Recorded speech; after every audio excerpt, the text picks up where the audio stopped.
మరి మన నాయకుడు కేసీఆర్ గారికి అప్పచెప్పడం జరిగింది.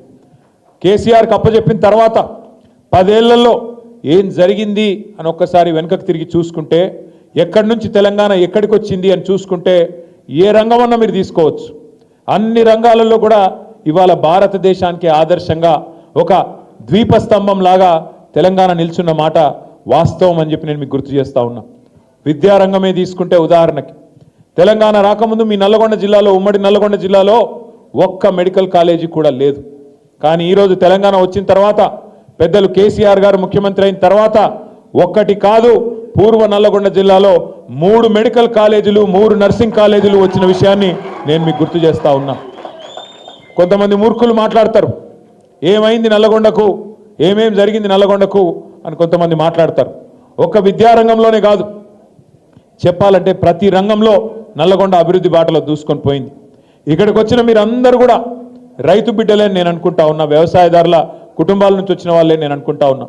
మీకు తెలుసా, 2014లో భారతదేశంలో తెలంగాణ ఏర్పడ్డ నాడు మనం మొత్తం భారతదేశంలోని 29 రాష్ట్రాలు ఆనాడుంటే అందులో వరి ధాన్యం ఉత్పత్తిలో బియ్యం పండించుట్ల మన ర్యాంకు 12వ ర్యాంకు భారతదేశంలో. కానీ 2022 సంవత్సరానికి వచ్చే వరకు ఒక కాళేశ్వరం కట్టి, మిషన్ కాకతీయతో చెరువులు బాగా చేసి, రైతు బంధుతో రైతు ఖాతాల్లో డబ్బులేసి, ఇంకోవైపు రుణమాఫీ చేసి, 24 గంటల కరెంట్ ఇచ్చి, కేసీఆర్ గారు ఇచ్చిన ప్రోత్సాహంతో 12వ ర్యాంకులో ఉన్న తెలంగాణ పంజాబ్ను, హర్యానాను వెనుకకు నెట్టేసి 2022 సంవత్సరం నాటికే నంబర్ 1 రాష్ట్రంగా భారతదేశంలో, మొత్తం దేశంలో వరి పండించడంలో నంబర్ 1 స్థానానికి ఎదిగింది. కానీ మీకు తెలవాల్సిన విషయం ఏంటంటే, తెలంగాణ భారతదేశంలో నంబర్ 1 అయింది వరి ధాన్యం ఉత్పత్తిలో. కానీ తెలంగాణలోని జిల్లాలలో నంబర్ 1 జిల్లాగా నల్లగొండ జిల్లా, ఉమ్మడి నల్లగొండ జిల్లా ఉన్నది అనే మాట నేను మీకు గుర్తు చేస్తా ఉన్నా. ఇదేదో మాటలతోనో డైలాగులతోనో మనం సిటీలు కొడితేనో అయిపోలే. కేసీఆర్ గారి నాయకత్వంలో సూర్యాపేట కావచ్చు, తుంగతుర్తి కావచ్చు, కోదాడ కావచ్చు, టైలెండ్ గోదావరి జిల్లాలు అందుకునే విషయంలో చివరి ప్రాంతాలుగా, టైలెండ్ ప్రాంతాలుగా ఉన్న ప్రాంతాలకు కాళేశ్వరం నుంచి నీళ్ళు వచ్చిన తర్వాతనే ఈ ప్రాంతాలు మొత్తానికి కూడా నీళ్ళు వచ్చినాయి. పైన ఉన్న డోర్నకల్ కావచ్చు, మహబూబాబాద్ కావచ్చు, పాలకుర్తి కావచ్చు, వాళ్ళకు కూడా నీళ్లు వచ్చినాయంటే దానికి కారణం కాళేశ్వరం అనే మాట మీ అందరికి తెలుసు.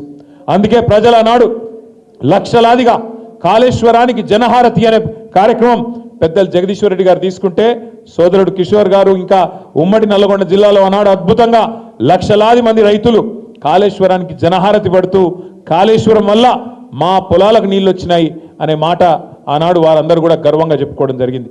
ఒక్క నీళ్లు వ్యవసాయం మాత్రమే కాదు, మీ ఉమ్మడి నల్లగొండ జిల్లా ఆనాడు భారతదేశం మొత్తంలోనే ఒక పేరుకెక్కింది, ఒక రకంగా చెప్పాలంటే బదనామైంది. మీకు తెలుసు, దుశ్చర్ల సత్యనారాయణ గారు ఒక పెద్ద మనిషి, భారతదేశం మొత్తంలో కూడా ఆనాడు దేశ ప్రధానికి కూడా ఈ విషయం తెలవాలన్న ఉద్దేశంతో ఒక ఫ్లోరోసిస్తో బాధపడుతున్న ఒక బిడ్డను, అంశాల స్వామి అనే తమ్ముని తీసుకుపోయి ప్రధానమంత్రి గారి టేబుల్ మీద వండుకోబెట్టిండు. సార్ చూడండి సార్, మా అవస్థ చూడండి, బొక్కల్లో మూలుగా చచ్చిపోయి, బొక్కలు వంకరపోయి, మొత్తం నడుము వంకరపోయి, ఏ పని చేయలేని అవస్థలో ఈ పిల్లలు ఉన్నారు. ఇది పోగొట్టాలి, ఈ ఫ్లోరోసిస్ మహమ్మారిని శాశ్వతంగా నిర్మూలన చేయాలని అడిగితే పాపం మా ప్రధానమంత్రి చేయాలనుకున్నారు, కానీ ఆయన ఏం చేయలేకపోయినారు. కానీ కలిసి వచ్చే కాలానికి నడిసొచ్చే కొడుకొస్తాడన్నట్టు తెలంగాణ వచ్చిన తర్వాత, కేసీఆర్ గారు ముఖ్యమంత్రి అయిన తర్వాత ఆ ఫ్లోరోసిస్ అనే మహమ్మారిని మీ నల్లగొండ జిల్లాలో శాశ్వతంగా లేకుండా మిషన్ భగీరథ పైలాన్ను కూడా చౌటుప్పల్లోనే ఏర్పాటు చేసి బ్రహ్మాండంగా మరి ఇంటింటికి కృష్ణా నీళ్ళు అందించి పూర్తిగా శాశ్వతంగా మళ్ళీ ఫ్లోరోసిస్ అనే మహమ్మారి లేకుండా నిర్మూలించిన ఘనత కూడా మన ప్రభుత్వానికి దక్కింది.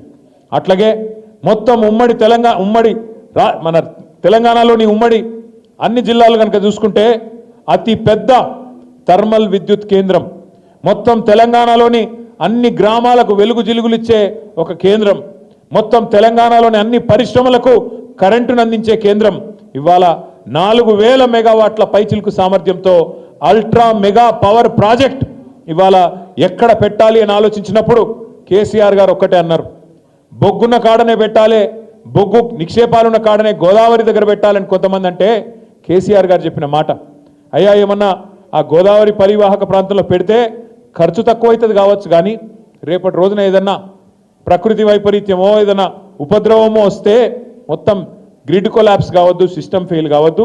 అందుకే డీరిస్కింగ్లో భాగంగా మనం తీసుకుపోయి ఉమ్మడి నల్గొండ జిల్లాలో పెడదామని చెప్పి మిర్యాలగూడలోని దామరచెర్లలో 4000 మెగావాట్ల అల్ట్రా మెగా పవర్ ప్రాజెక్ట్, భారతదేశంలో అతి పెద్దదైన మెగా పవర్ ప్రాజెక్టులో ఒకటైన యుఎంపీపీని దామరచెర్లలో పెట్టుకున్నాం. అట్లాగే మీకు తెలుసు ఎంత అద్భుతంగా మీరెవ్వరూ మేమెవ్వరం కూడా ఊహించనంత అద్భుతంగా యాదాద్రిని ఎంత అద్భుతంగా మరి పునర్నిర్మించినారో కేసీఆర్ గారు, ఎంత తదేక దీక్షతో, అది కూడా మీకు తెలుసు. ఇట్లా ఒక రంగం కాదు, ఆధ్యాత్మికం కావచ్చు, విద్యుత్ కావచ్చు, వైద్యం కావచ్చు, లేదా వ్యవసాయం కావచ్చు, సంక్షేమం కావచ్చు, చెప్పుకుంటూ పోతే ఇంకో గంట సేపు చెప్పుకోవచ్చు. కేసీఆర్ ఏం చేసిండో అనే సన్నాసులకు గంటన్నర సేపు చెప్పొచ్చు. 200 కంటే తక్కువ ఉండే గురుకులాలు, 1022 గురుకుల పాఠశాలలు పెట్టి ఒక్కొక్క విద్యార్థిని మీద 1,20,000 రూపాయలు సంవత్సరానికి ఖర్చు పెట్టి మొత్తంగా తల్లిదండ్రుల పాత్ర కూడా ప్రభుత్వమే తీసుకొని 6.5 లక్షల మంది పిల్లలను ప్రపంచంతో పోటీపడే పౌరులుగా తయారు చేసింది కేసీఆర్ ప్రభుత్వం కాదా? అవి నడిపింది ఆర్ఎస్ ప్రవీణ్ కుమార్ గారు కాదా? ఎందుకంటా ఉన్న ఈ మాట అంటే 1-2 కాదు, ఇట్లా చెప్పుకుంటూ పోతే ప్రతి రంగంలో అద్భుతమైన ముద్ర వేసుకున్నాం. కానీ అబద్ధాల ముందు అప్పుడప్పుడు నిజాలు కూడా ఓడిపోతాయి. జరిగింది అదే. ఏం జరిగింది? ఇప్పుడున్న ముఖ్యమంత్రి రేవంత్ రెడ్డి 2-3 ఏళ్ళకెళ్ళిగా మొదలుపెట్టిండు ఎలక్షన్ల కంటే ముందే. ఎందుకంటే ఆయనకు అర్థమైపోయింది నిజాలు చెప్పి గెలవలేము, ఏదన్నా చేసి అబద్ధాలు చెప్పాలి, గెలవాలి. ఇక ఎటు పడితే నోటికి ఎంత వస్తే అంత హామీ ఇచ్చుకుంటూ పోయినరు. దానికి మళ్ళా ఈ అందమైన హామీలన్నింటినీ కూడి అభయహస్తం అని ఒక మేనిఫెస్టో తయారు చేసి జనం మీదకి వదిలిండ్రు. కాంగ్రెస్ పార్టీ యొక్క మేనిఫెస్టో అభయహస్తం అనేది అవుతున్నదో, ఈ శతాబ్దపు అతిపెద్ద మోసం ఏదన్నా ఉంది అంటే ఒక అభయహస్తం అనే మాట నేను మీకు గుర్తు చేస్తా ఉన్నా. ఎన్ని హామీలు, ఎన్ని రకాల డిక్లరేషన్లు, ఎన్ని రకాల హామీలు ఒక్కసారి యాద్ చేసుకోండి. పిల్లలు మీకు చెప్పినారు, విద్యార్థులకు విద్యా భరోసా కార్డు ఇస్తామా, విద్యా వికాసం ఏదో అన్నారుగా, విద్యా భరోసా కార్డు 5 లక్షలట. ఇక క్రెడిట్ కార్డే ఇక మీకు ఇస్తాం, గీక్కొని ఇక తెల్లారి నుంచి గీకుడు 5 లక్షల కార్డు, మీరు ఇక ఫీజు కట్టే అక్కర్నేలేదు, కార్డు ఇస్తామన్నారు. ఇక ఇంకో కొద్దిగా అయితే ఇంకో 4 నెలలు అయితే 2 ఏళ్ళు అయిపోతుంది. ఆఖరి సంవత్సరం ఎట్లాగో ఎలక్షనే, అప్పుడేమి ఉండదు. ఇక 2 ఏళ్ళు అయిపోయినాయంటే 50% టైం ఒడిచిపోయినట్టే. వస్తుందా మరి? కార్డు వచ్చిందా అందరికీ? రాలేదా? నిజంగా రాలేదా? స్కూటీలు వచ్చినాయి ఆడపిల్లలకి, స్కాలర్షిప్లు ఏం చెప్పిండ్రు, ఇంత పెద్ద పెద్ద మాటలు చెప్పిండ్రు. పిహెచ్డి చేస్తే 5 లక్షలు ఇస్తా, మాస్టర్స్ చేస్తే 3 లక్షలు ఇస్తా, డిగ్రీ చదువుకుంటే 2 లక్షలు ఇస్తా, ఇంటర్ చదివితే గింత, 10వ తరగతి అని చెప్పి ఇష్టం వచ్చిన మాటలు, ఇష్టం వచ్చిన లెక్కలు, నోటికొచ్చిన కూతలు కూసిన మాట వాస్తవమేనా? రాహుల్ గాంధీ గారు వచ్చిండ్రు, ఇక రేవంత్ రెడ్డి చెప్తే నమ్ముతారో లేదని చెప్పి అశోక్ నగర్ చౌరస్తా పోయి ఆడపోయి ఛాయ్ దాక్కుంటా డైలాగులు కొట్టిండు. 2 ఉద్యోగాలు ఊడగొట్టురు మీరు గంతే. కేసీఆర్ ఉద్యోగం ఊడిపోవాలి, కేటీఆర్ ఉద్యోగం ఊడిపోవాలి. 2 ఉద్యోగాలు ఊడగొడితే 2 లక్షల ఉద్యోగాలు ఇస్తా మీకు మొదటి సంవత్సరం అన్నాడు. అయినా 2 లక్షల ఉద్యోగాలు? మరి సిగ్గులేదు ఈ ముఖ్యమంత్రికి. మందికి పుట్టిన బిడ్డలు మా బిడ్డలని చెప్పుకుంటున్నాడు. కేసీఆర్ గారి ప్రభుత్వంలో నోటిఫికేషన్లు ఇస్తే, కేసీఆర్ గారి ప్రభుత్వంలో ఇంటర్వ్యూలు అయితే, కేసీఆర్ గారి ప్రభుత్వంలో పరీక్షలు రాస్తే, అప్పుడు కొన్ని కోర్టు కేసుల వల్ల ఆఖరికి అపాయింట్మెంట్ ఆర్డర్ మనం ఇవ్వలేకపోయినాం. ఇవాళ ఆ ఉద్యోగాలు దగ్గర 54-55 వేల ఉద్యోగాలకు నువ్వు వచ్చినాక కాగితాలు ఇచ్చుకుంటా ఇవాళ ఈ పేపర్ టైగర్ లొల్లి పెడుతుండే మేమే ఇచ్చినాం. నేను అడుగుతున్నా, వెనకడికి ఇది ఎట్లుందంటే కథ, వెనకడికి ఒక పిల్లగాడు పెళ్లి చేసుకోలేదట, సంసారం చేయలేదట, కానీ పిల్లలు కన్నాడట. అంటే నువ్వు నోటిఫికేషన్ ఇవ్వవు, పరీక్ష పెట్టవు, ఉద్యోగం ఎక్కడికి ఇచ్చినావు? మరి ఈ మాట అడిగితే మళ్ళీ ఎవడో మళ్ళీ కాంగ్రెస్ వాడు నాకు బలుపు ఎక్కువ, నాకు నోటి దూలు ఎక్కువ, ఈ అహంకారం ఎక్కువ అని మళ్ళీ మాట్లాడతారు. సరే, నాకు ఏదో ఎక్కువ ఉంటే ఉన్నది కావచ్చు, కానీ నేను అడుగుతున్నా ముఖ్యమంత్రిని, మీరు చదువుకున్న పిల్లలు కాబట్టి చెప్తున్నా, ఆయన కొద్దిగా చదువు నేర్పిరు దయచేసి మీరు పిల్లలు. ఎందుకంటున్నా అంటే నేను చూస్తున్నా ఢిల్లీలో ముఖ్యమంత్రి గారు ఇట్లా పరవశించిపోతున్నాడు మాట్లాడుకుంటా. ఏమైందిరా వీనికే నేను అనుకుంటే. ఏమైందంటే ఆయన కట సోనియా గాంధీ ఉత్తరం రాసిందట. ఏమని? సోనియా గాంధీ గారు నాకు ఉత్తరం రాసిండ్రు, చాలా బాగా చేసినామని రాసిండ్రు, నేను దానికి ఇది నాకు ఆస్కర్ అవార్డు కంటే, నాకు లైఫ్ టైం అచీవ్మెంట్ కంటే, గోల్డ్ మెడల్ కంటే ఇదే నాకు ఎక్కువ అన్నాడు. ఏం రాసిందిరా సోనియా గాంధీ ఈయనకని చెప్పి నేను పరిశాన్ అయినా. ఇంతకు ఏం రాసిందాయా అని అందులో ఉంటే ఆ ఉత్తరం ఈయనకేమో పాపం చదువు రాదు, చెప్పేటోడు ఎవడు లేడు పక్కకు. ఆ డిగ్రీ కూడా నాకు తెలిసి దొంగ డిగ్రీ తప్ప నిజాం డిగ్రీ అయితే కాదు. మీరు చూడు ఆ లెటర్ చూసిరా లేదా మీరు? ఆ లెటర్లో ఏం రాసింది తెలుసా సోనియమ్మ? నువ్వు పిలిచినావు నన్ను, కానీ నేను రాలేకపోతున్నా, ఏమనుకోకని రాసింది. అంతే, అంత తప్ప ఏం రాయలేదు. దానికి ఈయన పట్టుకొని ఇగో ఇది నాకు ఆస్కర్ అవార్డు, నీకు కావాల్సింది ఇవ్వాల్సింది ఆస్కర్ అవార్డు కాదురా నాయన, నీకు ఇవ్వాల్సింది భాస్కర్ అవార్డు. అదేదో సినిమాలు చెప్తారు చూడు భాస్కర్ అవార్డు అని. ఈయన చేసిన మోసాలకు ఇవ్వాల్సింది భాస్కర్ అవార్డే తప్ప ఆస్కర్ అవార్డు అయితే కాదు. జర ఎవడో ఒకడు జర దయచేసి ఎవరో ఒకరు మీరు పోయి చదువు చెప్పురు కొద్దిగా ఆయనకు. ఎందుకంటే ఆయనకు వాళ్ళు ఉన్నదేందో తెలియదు, ఎవరో ఏదో రాసిస్తే చదువుడు తప్ప లొడలోడ ఒరుడు తప్ప ఏం తెలియదు. టైంపాస్ కార్యక్రమాలు తప్ప ఈ సంవత్సరంన్నరలో కాంగ్రెస్ ప్రభుత్వం ఏమన్నా చేసిందా? దయచేసి ఆలోచించండి. రైతులకు న్యాయం చేసిండా? రైతు బంధు అన్నాడు, 10,000 కేసీఆర్ ఇస్తుండే, నేను 15,000 ఇస్తా అన్నాడు, ఇచ్చిండా? రుణమాఫీ ఇట్లా చేసేస్తా ఎడమ చేత్తాను సంతకం పెడతా అన్నాడు, అయ్యిందా? 500 బోనస్ ఇస్తా అన్నాడు, వచ్చిందా? వచ్చింది. మీరు అన్న అవద్దాలు చెప్తారు సూర్యపేట పక్కన రాలే. ఇంకొక మాట అడుగుతున్నాను నేను, దయచేసి మీరు చెప్పాలని చెప్పి నేను కోరుతా ఉన్నా. 500 బోనస్ అన్నాడు, ప్రతి పంటకు మద్దతు ధరిస్తా అన్నాడు, ఇంకా పెద్ద పెద్ద మాటలు. కేసీఆర్ 24 గంటలు ఇస్తే నేను 48 గంటల కరెంట్ ఇస్తా అన్నాడు. చాలా మాటలు చెప్పిండు, చాలా కథలు చెప్పిండు. ఇవాళ రైతులు మళ్ళీ తిరిగి ఆత్మహత్యల పాలయ్యే పరిస్థితి వచ్చిన మాట వాస్తవమా కాదా? ఇలా రైతు బంధు 2 సార్లు ఎగ్గొట్టిన మాట వాస్తవమా కాదా? ఆలోచించమని చెప్పి నేను కోరుతా ఉన్నా. మీ తాతలని నానమ్మలను అడగండి, 2 నెలలు పెన్షన్ కూడా ఎగ్గొట్టిండు. 4,000 పెన్షన్ అన్నాడు, ఉన్న 2,000 పెన్షన్ కూడా 2 నెలలు ఎగ్గొట్టిండు ఒక గసంటోడిన. అందుకే నేను అనేది ఒకటే యాద పెట్టుకోండి. మరి వీటన్నిటి మీరు అడుగుతారు కదా, మా పెన్షన్ ఏమాయ, మా విద్యా భరోసా కార్డు ఏమాయ, నువ్వు ముసలోనికి ముసలవ్వకి ఇద్దరికి ఇస్తా అంటివి కదా పెన్షన్లు ఏమాయని మీరు అడుగుతారు. అందుకే మిమ్మల్ని బిజీగా పెట్టాలి యూట్యూబ్లో. అంటే ఏం చేయాలి? కేటీఆర్ గాడు హీరోయిన్ల ఫోన్లు ట్యాప్ చేస్తుండని పెట్టాలి. పెట్టగానే మీరేం చేస్తారు? కిసుకొని వత్తుతారు.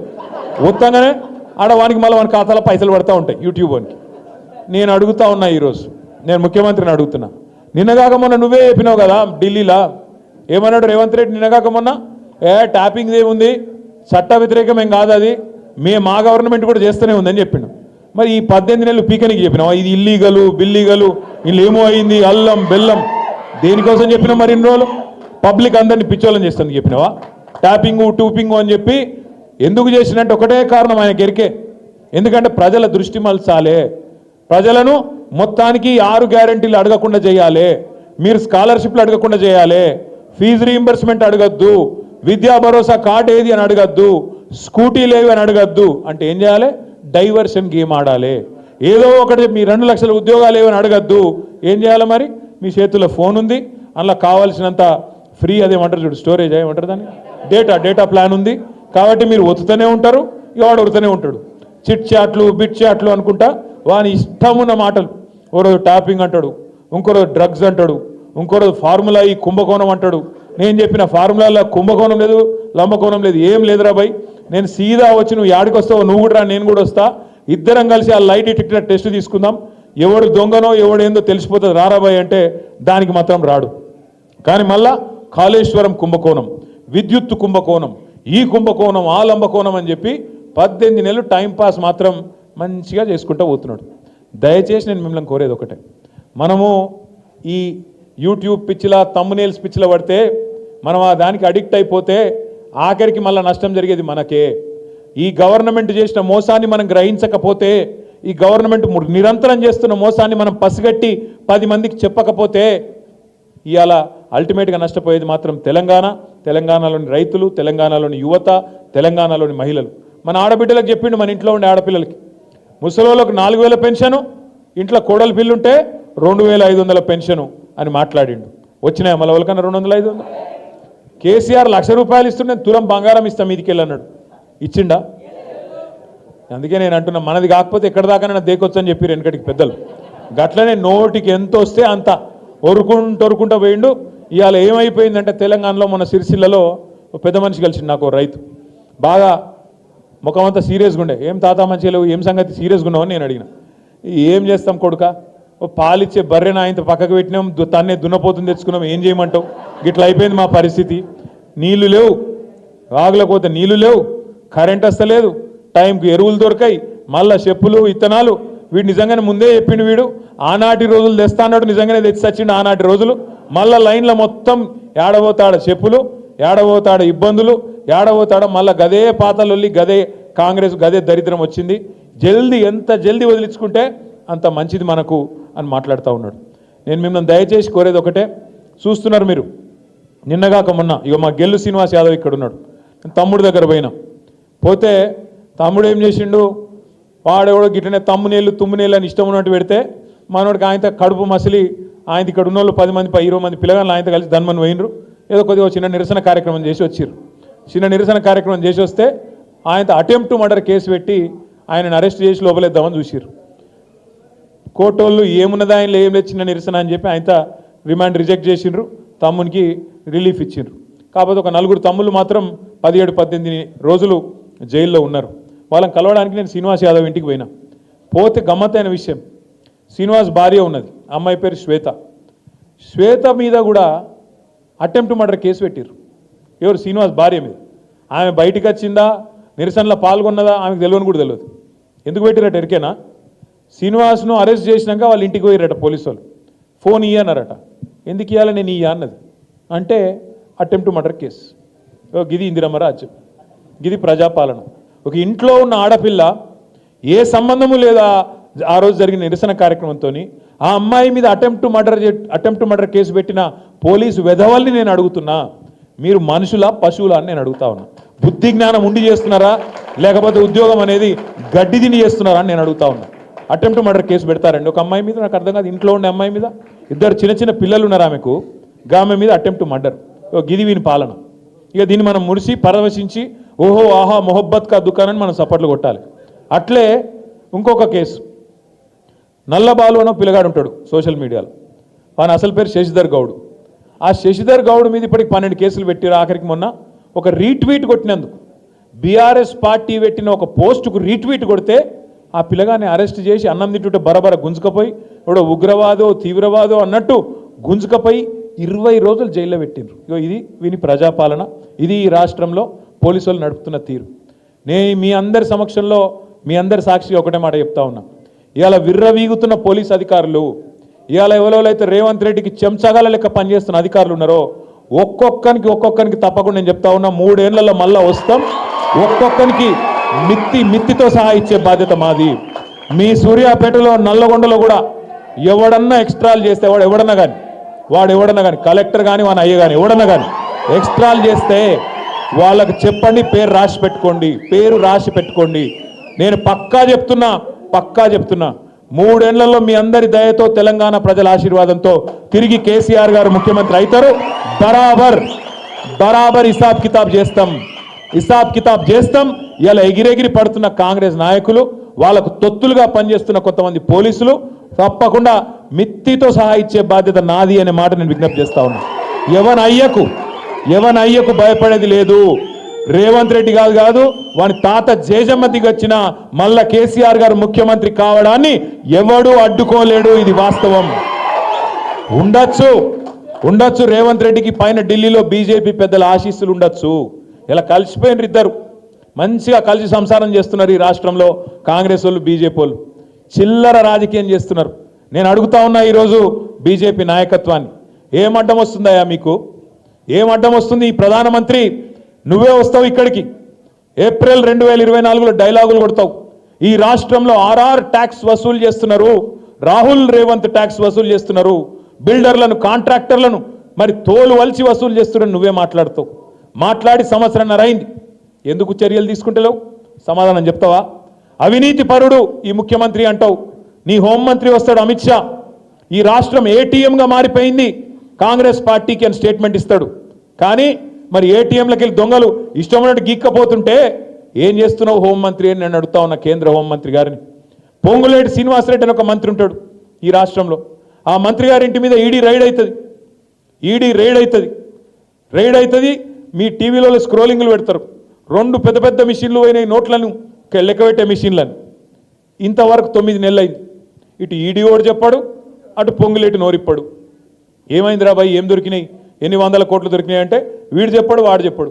ఈయనేమో తేలుగుట్టిన దొంగ, వాడు అంతకంటే పెద్ద లంగా. ఇద్దరు ఇప్పరు. ఎవడు చెప్పాడు ఏంద్రా అంటే ఇద్దరు మంచిగా అక్రమ సంబంధం, మంచిగా సంసారం చేసుకుంటారు. ఇష్టం కాంగ్రెస్ బీజేపీ వాళ్ళ ఇష్టం. మా చేతిలో అది ఉంది, ఆయన చేతిలో ఈడీ ఉంది, ఈయన చేతిలో ఏసీబీ ఉంది. ఎటు పడతాడు కేసులు పెడతాం, ఎవడన్నా మా మీద మాట్లాడితే తొక్కుతాం, కానీ మమ్మల్ని మాత్రం ఒకరిని కూడా కాపాడుకుంటాం.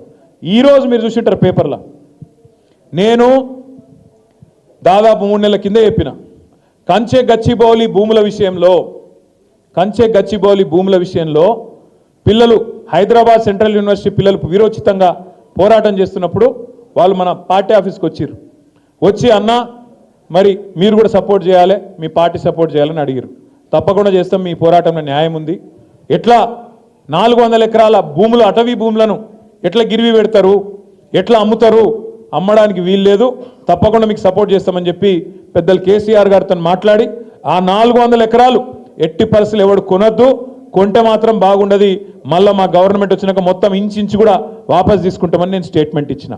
అదే రోజు నేను చెప్పిన ఈ మొత్తం భూముల అమ్మకము, ఈ మొత్తం భూములు గిరివి పెట్టి 10,000 కోట్లు ఏదైతే దొంగతనంగా తెచ్చిండ్రో, అలా 2 చెరువులు ఉంటే చెరువులను కూడా తాకట్టు పెట్టి తెచ్చిండ్రో, ఈ లుచ్చా పని వెనకాల ఉన్నాడు ఒక బీజేపీ ఎంపీ అని చెప్పిన. పేరు చెప్పురు సార్ అని మొత్తం ప్రెస్ వాళ్ళు అడిగారు. నేను పేరు చెప్పా, వాడు దొంగ, ఇప్పుడు దొంగతనం సగంలో ఉన్నాడు, దొంగతనం అయినాక మీకు చెప్తా అని చెప్పిన. దొంగ నిన్న బయటపడ్డాడు. సీఎం రమేష్ అనే ఒక బీజేపీ ఎంపీ, ఆయనకు నిన్న ఈ ముఖ్యమంత్రి రేవంత్ రెడ్డి గారు ఆ లుచ్చా పనిలో కంచె గచ్చిబౌలి భూములను తాకట్టు పెట్టే లుచ్చా పనిలో సహకరించినందుకు ఆయనకు నిన్న 1665 కోట్ల కాంట్రాక్టు ఫ్యూచర్ సిటీ అట. ఎవరి ఫ్యూచర్ కోసం నాకైతే తెలియదు, ఫ్యూచర్ సిటీ అట. ఆ ఫ్యూచర్ సిటీకి రోడ్ వేస్తున్నట, ఆ రోడ్డు 1665 కోట్ల రూపాయలతో వేస్తున్నట. దానికోసం బీజేపీ ఎంపీకి కాంగ్రెస్ ముఖ్యమంత్రి గారు మరి అవార్డు చేసిండ్రు, ఆయనకి ఇచ్చిండు కాంట్రాక్ట్. నేను అడుగుతున్నా, ఇది అక్రమ సంబంధం కాదా? కాంగ్రెస్ ప్రభుత్వంలో రాహుల్ గాంధీ గారు కళ్ళు మూసుకున్నావా పండుకున్నావా? 1665 కోట్ల కాంట్రాక్టు ఒక బీజేపీ ఎంపీ ఆంధ్ర ప్రాంతానికి సంబంధించిన ఎంపీకి వస్తుంటే నువ్వెందుకు స్పందిస్తలేవు, బీజేపీ ఎందుకు స్పందిస్తలేదు? మీ ఇద్దరి మధ్యన ఉన్న లోతైన అండర్స్టాండింగ్ ఏంది అని నేను అడుగుతున్నా. అట్లాగే చెప్పుకుంటా పోతే ఇంకో 10 ఉన్నాయి. కంచె గచ్చిబౌలి భూముల విషయంలో సుప్రీంకోర్టు నియమించిన సెంట్రల్ ఎంపవర్డ్ కమిటీ రిపోర్ట్ ఇచ్చింది మోడీకి. మోడీ గారు ఇలా 10,000 కోట్ల కుంభకోణం జరిగింది, వెంటనే దీని మీద ఒక సాధికార సంస్థనేసి ఎంక్వైరీ చేయాలని చెప్పింది. చెప్పి 4 నెలలే లేదు ఆలేదు. ఎందుకు మరి ఇంత కాపాడుతున్నావు రేవంత్ రెడ్డిని? ఏం అక్కరున్నది నీకు ఇంతగానో? నువ్వు ఆయన కాపాడుతావు, ఆయన నిన్ను కాపాడుతాడు. ఇద్దరు కలిసి కేసీఆర్ గారిని బీఆర్ఎస్ పార్టీని బదనాం చేయాలన్న ఆలోచన తప్ప ఏమన్నా 1% అన్న తెలంగాణ గురించి ఉన్నదా? ఇలా 8 మంది కాంగ్రెస్ ఎంపీలు, 8 మంది బీజేపీ ఎంపీలు, కానీ తెలంగాణకు మాత్రం ఇప్పటిదాకా వచ్చింది గుండు సున్నా తప్ప మరి ఏమీ లేదన్న మాట కూడా నేను మీకు గుర్తు చేస్తూ ఉన్నా. దయచేసి నేను మిమ్మల్ని కోరేది ఒకటే, మనమే కొట్లాడాలి, మనమే మాట్లాడాలి, మనమే ఒక్కొక్కరం ఒక్క కేసీఆర్ లెక్క రేపటి రోజున ఊళ్ళలో స్థానిక సంస్థల ఎన్నికల్లో పట్టుబట్టి కాంగ్రెస్ను బీజేపీని ఎక్కడికక్కడ డిపాజిట్లు జప్తయ్యే విధంగా మీరే కష్టపడాలని చెప్పి కూడా నేను విజ్ఞప్తి చేస్తూ ఉన్నా. ఏ పిల్లలైతే 2 లక్షల ఉద్యోగాలు రాలేదు, వీళ్ళు మోసం చేసిండ్రు అన్న కోపంలో ఉన్నారో, ఏ పిల్లలైతే వీళ్ళ 420 హామీల విషయంలో ఇవాళ మండిపడుతున్నారో, మీరే దయచేసి వాళ్ళందరినీ కూడా మోటివేట్ చేయాలి, వాళ్ళందరినీ కూడా తప్పకుండా ఓటేపియాలి. వాళ్ళతో పాటు వాళ్ళ ఇంట్లోలను కూడా మళ్ళీ మనం కేసీఆర్ గారి నాయకత్వమే ఈ రాష్ట్రానికి శ్రీరామ రక్ష, గులాబీ జెండానే మనకెన్నటికైనా శ్రీరామ రక్ష అనే మాటను తప్పకుండా మన ఇంటోళ్ళకు కూడా సంజాయించి బుదిరకిచ్చి తప్పకుండా ఏ దగుల్బాజీల చేతుల్లో ఇవాళ రాష్ట్రం ఇరుక్కుందో వాళ్ళ చేతుల నుంచి మళ్ళీ తిరిగి రాష్ట్రాన్ని కేసీఆర్ గారి చేతిలో పెట్టేదాకా అందరం కూడా మీరు మేము అందరం కూడా కలిసి కష్టపడదాం, ముందుకు పోదాం. ఇంత రాత్రి అయినా ఇంత ఓపికగా ఉన్న మీ అందరికి కూడా పేరు పేరున మళ్ళొకసారి తల వంచి నమస్కారం తెలియజేసుకుంటూ జై తెలంగాణ. Thank you. ఒక నిమిషం.